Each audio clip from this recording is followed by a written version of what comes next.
बिस्मिल्लाह। ज़िंदगी में अक्सर हम लोगों के बीच होते हैं मगर फिर भी अकेले महसूस करते हैं। लोग मुस्कुराते हुए कहते हैं सब ठीक है, मगर उनके दिल के अंदर की खामोशी और तन्हाई होती है। कभी लगता है शायद सिर्फ मैं हूँ जो ये महसूस कर रहा हूँ, मगर सच ये है हर इंसान ही अपनी तन्हाई में छुपकर रो रहा होता है।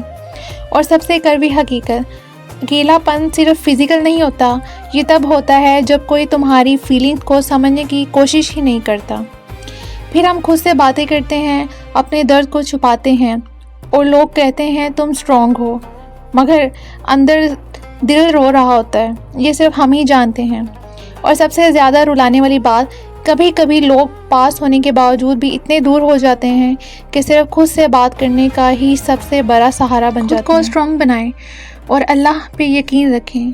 इंशाअल्लाह वो कभी आपको अकेला नहीं छोड़ेगा। मेरा ये मैसेज आगे शेयर करें। मेरी वीडियो अच्छी लगी तो लाइक, शेयर और कमेंट ज़रूर करें। मिलते हैं नेक्स्ट वीडियो में। अल्लाह हाफिज़।